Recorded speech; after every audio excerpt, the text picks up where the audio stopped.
alam, nakasalit ko. Yung hindi alam, siyempre malahim. Okay, magalang na. Okay. Halika sama-sama, gawin natin siya. Halika sama-sama, gawin natin siya. Ipalakpak ang iyong kamay, itaas at ikaw ay lahat ay magsabing Diyos ay buhay. Sama-sama. Ayan, ano na? Halika sama-sama, tuwin natin siya. Halika sama-sama, awin natin siya. Ipalakpak ang iyong kamay, itaas at ikaw ay lahat ay magsabing Diyos ay buhay. Palakpak. Ipalakpak ang iyong kamay, itaas at ikaw ay lahat ay magsabing Diyos ay buhay. Sir, any last word at closing prayer na rin po? Ano guys, man? Prayin tayo? Closing prayer, any last word? Last word, hindi naman last word. Ano, encourage Parting. Kasi kala ko ano, yung huling pamamaala. Kamukha niyo naman si Jose Rizal eh. Last meal na ba ito? Last meal! Okay, so siguro ang masabi ko lang sa bawat isa sa atin, katulad ng sabi nga ni Pastor Romel, ako naniniwala ng sakit ng isang kamalimutingan ay damay ng buong katawan. Ang puna ng isang Kristyano ay puna ng lahat ng Kristyano.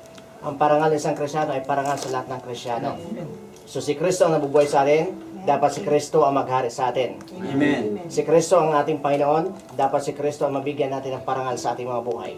Amen. Amen. So saan tayo maparoon, tayo man magkahiwalay, hindi naman tayo magkikita-kita, pero dapat patuloy tayo umasa at magtitiwala at maglilingkod sa Panginoon.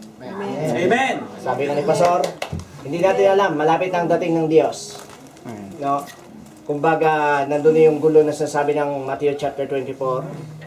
But isa sa dapat natin bantayan yung nangyayari ngayon sa Israel. Dahil madalas ang sabi na maraming propeta, even sa lingkod ng Diyos at sa Biblia, na ang digmaang pandaigdig na pangatlo ay magsisimula sa bansa Israel. So, kailangan natin yung magpakalakas, patuloy na maglilingkod at umasa sa Diyos. Amen. Ang kasiyahan, pansamantala. Pero yung ating buhay na nakalaan sa Diyos, higit na mas masaya. Amen. Amen. So, pasalamat tayo at mayroon tayong pastor na nangalaga sa inyo dito sa Punato. Amen. Ganon kabuti ang Diyos. Maraming mga Pilipino ang napadpad sa ibang lugar na hindi nila naranasan yung ganitong karanasan. But ako'y nanampalataya na hindi ito isang aksidente, kundi ito'y plano ng Diyos para sa atin lahat. So, salamat sa buhay ni Pastor Romel, sa buhay ng bawat isa sa inyo, sa buhay ni Sister Noemi, sa bawat isa. Alam ko ng lahat ng ating ginagawang ito, aanihin natin ito sa Diyos. Amen. Tayo manalangin. Panginoon, lubos kami nagpapasalamat sa inyo sa gabing ito. Salamat, Lord, sa iyong presensya na narito sa aming kalagitnaan. Salamat sapagkat mahal na mahal niyo kami. Salamat din, Lord God, sapagkat ikaw ang Diyos na hindi nagbabago. Ang dalangin namin, Ama, sa gabing ito, patuloy mo kaming pagpalain, ingatan at gabayan. At hayaan mo po, Diyos, na sa buhay ng bawat isa sa amin, ang pangalan mo maitaas at maparangalan. Turuan mo kaming umasa, magtiwala at magdepende sa iyong kapangyarihan. Ama, salamat din muli at ipinagkatiwala din namin sa iyo, maging aming mga pamilya. Sa iyong mga kamay namin sila ipinagkatiwala, sapagkat alam namin na sa iyong mga kamay, ligtas po ang buhay ng bawat isa. Dalangin namin, Ama, na ang buhay ng bawat isa, maging ang church ng Punato, ay patuloy mo i-bless at pagpalain. Yaman kayo ang nagtayo nito, Ama. Hayaan mo na marami pang Pilipino magbalik loob sa inyo sa church na ito. Hayaan mo gamitin mo si Pastor Romel na maging daluyan ng ibiyaya at kapangyarihan. Maging ang bawat isa sa amin, patuloy mo kami palakasin, patatagin at palaguin sa aming panampalataya sa iyo hanggang sa iyong muling pagparito. Sa pangalan ni Jesus. Amen. Amen. Amen.